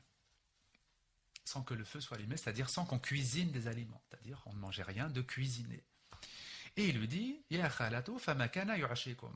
Oh ma tante, alors qu'est-ce qui vous nourrissait? De quoi vous nourrissiez-vous? Et elle a répondu d'eau et de dattes. D'eau et de dattes, donc de fruits. Donc c'est tout à fait étonnant pour nous aujourd'hui, cuisiner, manger des aliments cuits, c'est une nécessité. Passer toute une journée sans rien manger de cuit, ça paraîtrait étonnant. Eh bien non, c'est pas étonnant. Souvent, on entend citer ce hadith pour expliquer la difficulté dans laquelle il vivait. Tout à fait. Donc, ce que vous êtes en train de dire, c'est qu'il y a en plus une information diététique dedans. Exactement, c'est exactement ça. Ce hadith, comme d'autres, sont connus pour dire que le prophète sallallahu alayhi wa sallam se contentait de peu, qu'il... voilà. Oui, c'est vrai, mais il y a aussi un choix. Si c'était mauvais de vivre que de fruits, évidemment, il n'aurait pas fait. Pourquoi? Parce que malgré tout, il avait les moyens, surtout à Médine, il avait les moyens d'avoir une nourriture équilibrée. Si c'était déséquilibré, il ne l'aurait pas fait. Donc, non, c'était un choix. C'est vrai qu'il aimait vivre simplement, mais aussi, c'était le choix de ne pas vouloir manger toujours des choses cuisinées, disons. Pas forcément cette envie d'être toujours dans le cuisiné. Alors, il faut savoir que même les fruits et légumes, qui sont très bons, disons, pour la santé, quand ils sont cuits, ils perdent certaines vertus. Heureusement, pas toutes, mais certaines quand même. Notamment ce qu'on appelle les enzymes. Les enzymes, ce sont des substances qui aident à des tas de processus dans notre corps. Ils vont, initier, c'est la petite étincelle qui va relancer tel et tel processus dans notre corps. Et ces enzymes sont très fragiles et sont détruits par la cuisson. Alors on sait que la vitamine C aussi, elle est détruite par la cuisson. Mais donc les enzymes, si on veut en profiter, eh bien c'est en mangeant des fruits et des légumes crus qu'on va pouvoir en profiter. Donc voilà, avoir toujours une partie, disons, de son alimentation qui est liée à ces fruits et légumes crus, c'est non seulement l'assurance d'être en forme, d'avoir de l'énergie, d'avoir cette capacité de pouvoir faire les choses que l'on a à faire, c'est aussi une façon de rééquilibrer sa flore intestinale, c'est une façon de se débarrasser des acides qui, lorsqu'ils sont en trop grande quantité, génèrent nécessairement des maladies. C'est imparable. On ne peut pas rester en bonne santé en ayant accumulé des acides dans son corps. Bref, donc c'est énormément de bienfaits. Et puis, surtout, là je parle que de la santé du corps, mais surtout, c'est se préparer intérieurement à pouvoir vivre une vie spirituelle digne de ce nom, à pouvoir vivre une évolution spirituelle. Combien de personnes se sentent bloquées spirituellement, disent j'essaye de faire des efforts, mais bon, je fais des efforts pendant quelques temps et je retombe. J'essaye de maîtriser ma colère, mais bon, je me maîtrise pendant quelques jours et je retombe. J'essaye de maîtriser ma paresse, mais bon, je fais des efforts et au bout de quelques jours, je retombe et je redeviens paresseux. Bref, donc ils essayent de faire cette réforme intérieure et se sentent comme toujours tirés vers le bas. Bien, une des choses qui tire vers le bas, c'est la lourdeur du corps. Lorsque le corps est lourd, on peut pas, voilà, c'est comme ça, on ne peut pas être à même de faire les efforts spirituels qu'on aimerait faire. Beaucoup de gens disent oui, j'aimerais bien me lever tôt, mais j'arrive pas, je suis cloué au lit. Ah oui, évidemment. Si on mange de la viande en quantité au repas du soir et qu'on va dormir en ayant cette viande dans l'estomac, on demande au corps un effort phénoménal et évidemment on se réveille fatigué, on se réveille pas du tout reposé. D'où l'importance de manger léger le soir. Exactement, d'où cette importance-là. Et de manger suffisamment tôt, quand c'est possible bien sûr, de manger suffisamment tôt pour s'endormir avec un ventre qui a déjà fait une partie du travail, disons, une grande partie du travail de digestion. Voilà, on ne se rend pas compte à quel point notre morale, nos états d'âme sont une conséquence de ce que nous mangeons, une conséquence de ce que nous mettons dans nos intestins. Et cette réforme-là, il faut la faire progressivement. On ne peut pas du jour au lendemain changer son alimentation. Ce serait même pas bon en fait. Je vais vous donner un exemple simple et clair en plus, parce que il a fait couler beaucoup d'encre dans les journaux. Beaucoup d'entre nous connaissons Steve Jobs comme le patron de Apple. Bon, il a fondé une multinationale qui aujourd'hui est partout présente. Sur cette table même ici, je vois plusieurs de ses produits. Il y a plusieurs pommes croquées. Plusieurs pommes croquées. C'est le symbole de la pomme Mais croquée. justement, il y a une explication. Il y a une explication à ça. Donc, il faut savoir que Steve Jobs, c'est quelqu'un qui a eu très tôt un cancer. Et c'est très probablement lié aux produits chimiques qu'il manipulait, parce qu'il était très bricoleur dans sa jeunesse, et il aimait construire des tas d'appareils et des ordinateurs, Et il manipulait donc des substances toxiques, et il a attrapé probablement ce cancer suite à ça. Quand il a su qu'il avait un cancer, il a changé de régime et il s'est mis à manger beaucoup de fruits, et notamment beaucoup de pommes, d'où le fameux Apple, la pomme croquée qu'on retrouve sur ses produits. Et ça lui a permis de survivre jusqu'à 56 ans, je crois, quand même. Donc, il a vécu très longtemps avec ce cancer. Il a maintenu ce cancer sans aucune chimiothérapie, sans aucun produit chimique, simplement par le fait de manger beaucoup de fruits. Et il y a un journaliste qui a voulu écrire sa biographie, qui a pris connaissance du fait que Steve Jobs mangeait beaucoup de pommes. Il s'est dit, tiens, moi aussi. Je vais me faire une diète, une petite semaine à la pomme. Au bout d'une semaine, hospitalisé aux urgences. Ce pauvre monsieur. Son état s'est tellement dégradé qu'il a dû être hospitalisé d'urgence. Qu'est-ce qui s'est passé ?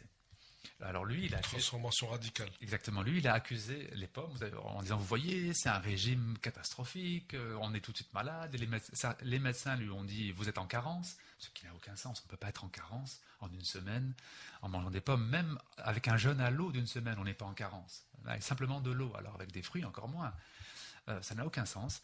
Mais enfin bref, donc ils en ont profité pour jeter le discrédit sur son régime. Non, ce qui s'est passé, c'est l'inverse en fait. C'est les processus de guérison qui ont commencé, mais qui ont commencé très très vite, puisqu'il a fait un régime 100% pommes. En fait, qu'est-ce qui se passe? Ce monsieur qui avait l'habitude de manger des hamburgers et de boire du Coca-Cola à longueur de journée, a le corps complètement encrassé, évidemment. Complètement encrassé de plein de toxines. Il se met à un régime de monodiète de pommes. Les pommes sont très détoxifiantes. Donc elles vont mobiliser les toxines qui sont accumulées un peu partout, et les remettre en circulation dans le sang pour les évacuer ensuite par les urines. Sauf que quand elles passent dans le sang, en grande quantité, la personne ne supporte pas. Donc il est allé beaucoup trop vite. Il aurait dû, par étapes, donc incorporer progressivement les fruits, et non pas faire une monodiète comme ça. Donc c'est au contraire, cette expérience, c'est au contraire la preuve que certains fruits, certains légumes ont un pouvoir détoxifiant très fort. Certaines tisanes aussi ont un pouvoir détoxifiant très fort. Justement, j'ai une question SMS sur les gens qui demandent boire régulièrement des tisanes de za'atar ou de verveine, mais quotidiennement. Oui. Oui, alors ça c'est bien. Alors il faut aussi avoir, comment dire, c'est pas suffisant, c'est une aide. Oui, bien sûr. Voilà, c'est un très bon complément. Pourquoi? Parce que certaines tisanes, comme le za'atar, c'est-à-dire le cumin, mais le romarin aussi, la verveine, dans une moindre mesure, la verveine c'est plus pour se calmer, pour se détendre avant de se coucher, pour la détente, mais tout ce qui est donc les plantes hépatiques, les plantes qui vont relancer le travail du foie, comme le chardon-marie, comme d'autres plantes, comme la mauve, etc., sont très importantes pour aider. Parce que, comme je l'ai dit, les fruits et légumes vont mobiliser les toxines. Après, il faut les traiter. Il faut que le foie et les reins marchent bien. Et quand ça ne marche pas bien, il vaut mieux pas mobiliser les toxines trop vite. Sinon, on est dans le cas du journaliste qui a voulu faire le régime de Steve Jobs. Voilà, pour rester dans les boissons, Taïeb, sur le thé en soi, le thé noir ou le thé rouge ou le thé... Alors, le thé vert est bon. Mais le thé noir, par exemple, non, pas trop. Non, à éviter. Parce que les thés fermentés, le thé noir et le thé rouge sont des thés qui ont été fermentés. Donc les feuilles ont été travaillées et fermentées, vont générer des acides. Et ça, c'est pas bon. Donc plutôt le thé vert, lui, il est très bien. Sans sucre. Accompagné de nana ou pas? Alors avec de la menthe, ça c'est très bien. Avec de la menthe, ça c'est très bien, bien sûr. Alors évidemment, le sucre, il faut avoir la main légère parce que c'est de coutume chez nous de. C'est valable pour le miel aussi ou pas? Alors non, si on sucre son thé au miel. Alors c'est très bien, si on sucre son thé au miel, c'est vraiment très bien. Et la dernière boisson dangereuse, le café, Taïeb? Oui, alors le café, c'est acide aussi.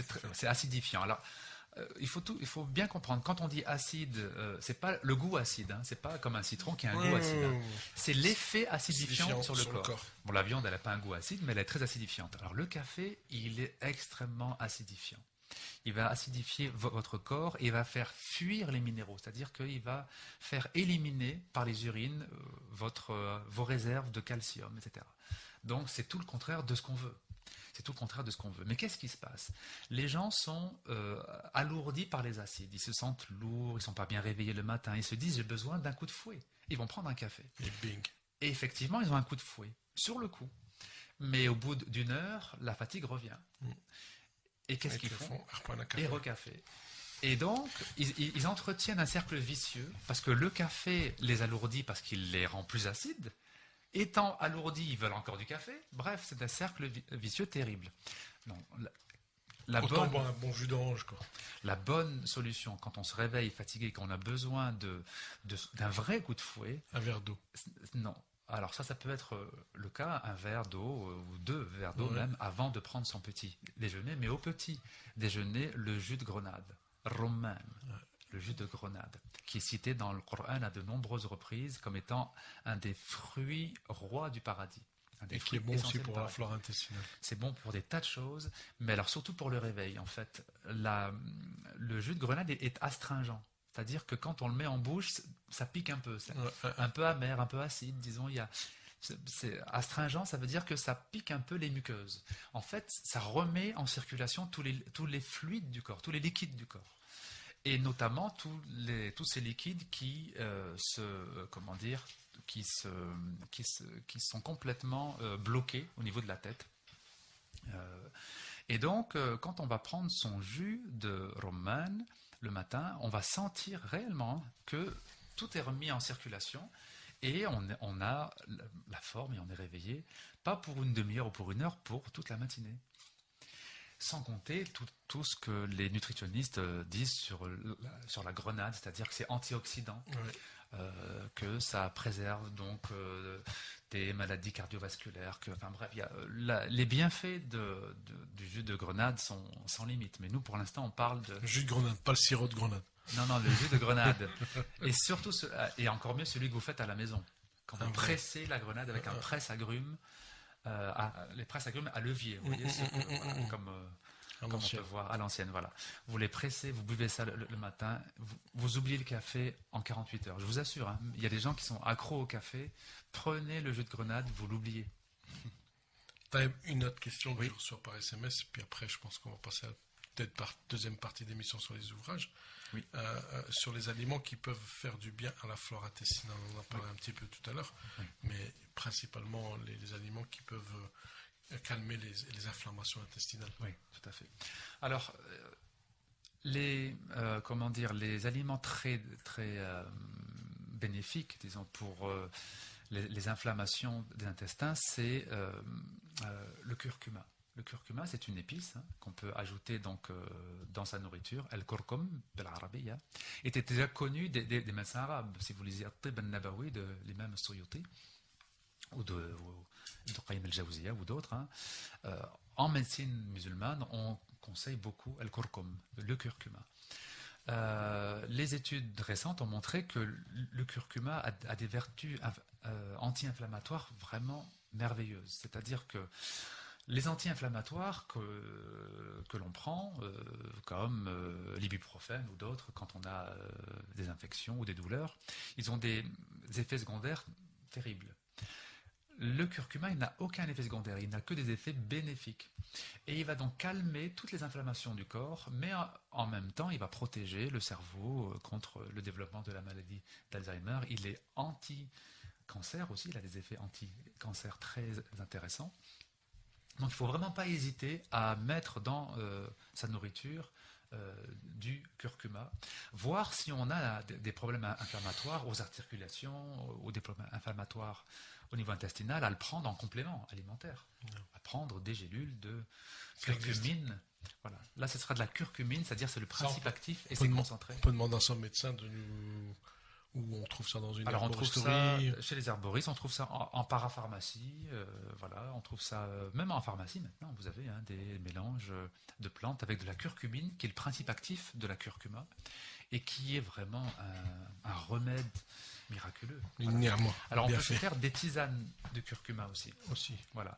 Le curcuma, c'est une racine, donc ça s'achète au rayon légumes, dans tous les magasins, et on coupe en petites lamelles et on fait bouillir ça dans l'eau. Ça nous donne une bonne infusion de curcuma et on boit ça avec un peu de miel. Vous avez parlé de la quantité, vous avez parlé des aliments à éviter, des aliments à privilégier. Qu'en est-il du fait de on va dire le goût pour les mets raffinés, c'est-à-dire le fait d'être un gourmet spirituellement? Est-ce que c'est quelque chose qu'il faut essayer de réfréner, de faire disparaître, ou c'est quelque chose qui n'a pas de... Alors tout dépend ce qu'on appelle gourmet. Si on apprécie certaines saveurs, oui, ça c'est quelque chose qui est tout à fait faisable. Le prophète lui-même, aimait par exemple dans le mouton, il aimait bien le collier, bon, par exemple. Donc, mais c'est quelque chose, évidemment, qu'il mangeait très rarement, à des occasions, mais il appréciait donc le collier et l'épaule aussi, l'épaule de mouton. Donc voilà, tant que c'est des choses exceptionnelles, qui restent exceptionnelles, il n'y a vraiment pas de problème. Alhamdulillah. 21h22 déjà. Omar, on fait une transition. Taïeb, Allah yajzak bi khair. Merci en tout cas pour toutes ces informations, en espérant que les auditeurs ont pu écouter. Je pense qu'on va rediffuser et qu'on mettra l'émission, Inch'Allah, sur le site et Omar, dès qu'on sort de là, on mettra ça sur la clé USB pour mettre ça sur la chaîne YouTube de Lumière d'Orient. Inch'Allah. Non, mais ouais. Et puis, je pense que on continuera la semaine prochaine. Bien sûr. Voilà, la semaine prochaine, on parlera donc plus directement maintenant de la purification de l'âme et donc de cette fameuse éducation spirituelle. Inch'Allah. Omar, les nouveautés des éditions Tasnim. Oui, il y a beaucoup de choses à dire. Effectivement, d'abord les nouveautés des éditions Tasnim qui sont à paraître plutôt. Inch'Allah. Pour la rentrée. Alors, il y en a certains qui vont même paraître normalement pendant le mois de Ramadan, on espère, si les imprimeurs sont suffisamment diligents. Et puis les autres d'ici la fin de l'année. Oui.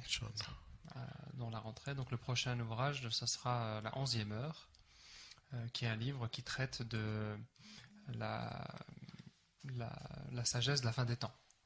Donc le fait que la fin des temps, c'est des conditions très particulières, mais en quoi ces conditions-là sont quand même une chance pour ceux qui sauront s'orienter correctement. Donc il traite de ce sujet brillamment, qui devrait paraître donc d'ici un mois, j'espère, Inch'Allah.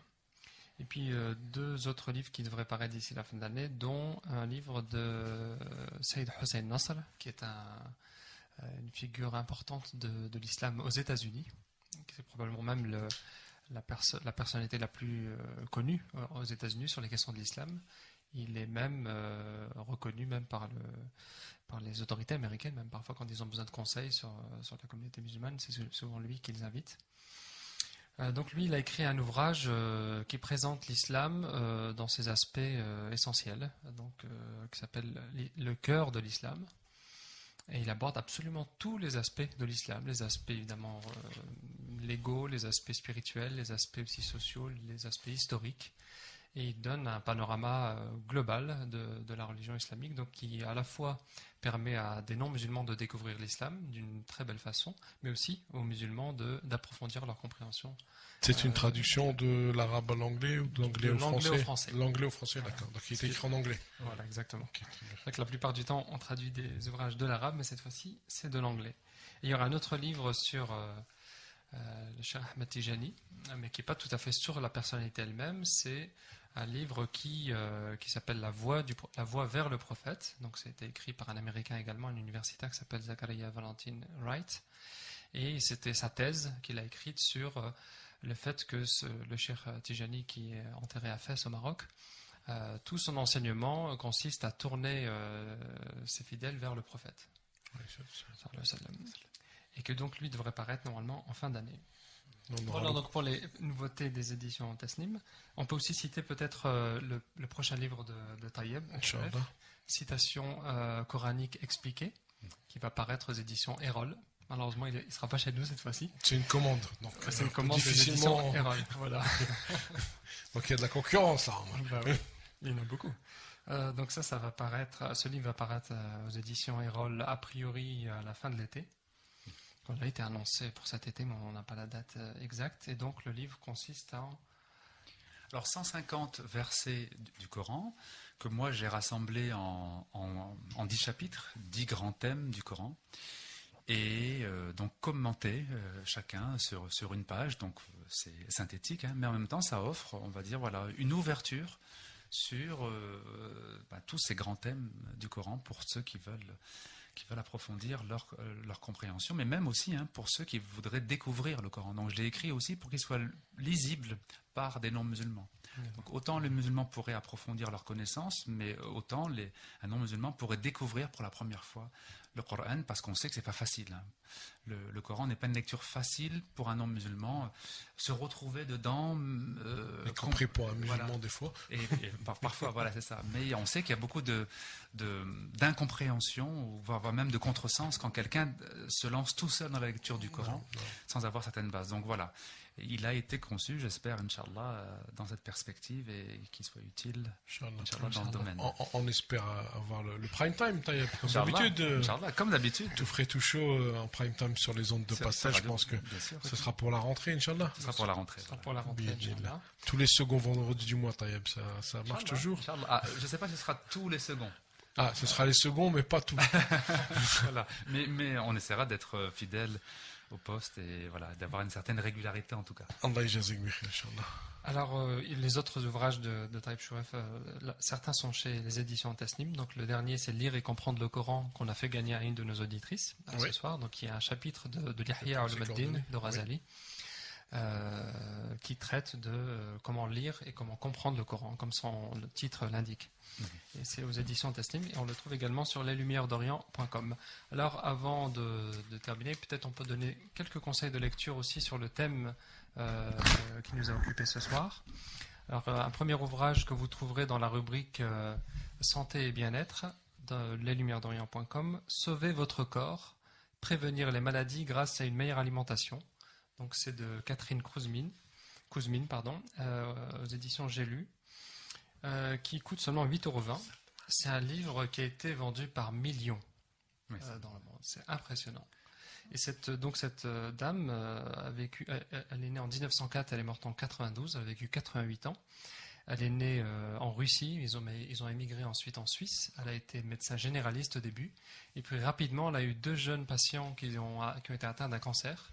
Et elle a du coup commencé à s'y intéresser, à savoir comment cette maladie apparaît. Et miraculeusement, elle a guéri des patients uniquement en changeant leur régime alimentaire. Rappelle le titre. Donc c'est Sauver votre corps, donc sauver à l'impératif, EZ, prévenir les maladies grâce à une meilleure alimentation. Et c'est chez J'ai lu, ça coûte seulement 8,20 € et c'est de Catherine Kouzmine. Donc elle s'est, comme je le disais, intéressée en particulier au cancer, mais aussi à la sclérose en plaques et à la polyarthrite chronique évoluée. Inch'Allah. Mais je pense qu'on rediffusera toutes ces informations. Alors, second ouvrage qu'on peut recommander aussi aux auditeurs, c'est le fameux Tib al-Nabi de Jalal al-Din as-Suyuti, donc ce savant égyptien du 15e, 16e siècle, donc qui a été traduit sous le titre La médecine du prophète, aux éditions Al-Iman, qu'on trouve également dans la rubrique Santé et bien-être sur leslumièresdorient.com. Voilà, donc, et puis dernière chose, au-delà de ces 2 recommandations, comme on est au mois de Ramadan, comme toujours, on met une sélection de livres spécifiques pour le mois de Ramadan. Donc il y a beaucoup d'ouvrages dans la rubrique qu'on trouve tout à fait à droite sur la page d'accueil du site internet. Allah yabarak fik, Omar, merci en tout cas à vous. Taïeb, Allah yajazik, merci pour cette belle émission. Adil, ça a été le plongeon dans la piscine. Tu vois, t'as appris à nager tout de suite. Momo, merci, fidèle au poste à la technique. On va vous laisser avec une petite pause et on se retrouve mercredi. Vous aurez rendez-vous avec Hamza qui recevra une association de convertis, Al-Insan, et aussi l'aumônerie musulmane pour l'appel aux dons pour les détenus qu'on salue particulièrement. Sahafturkum, et on se retrouve nous concernant lundi prochain avec Sitaïeb. Salam wa rahmatullah.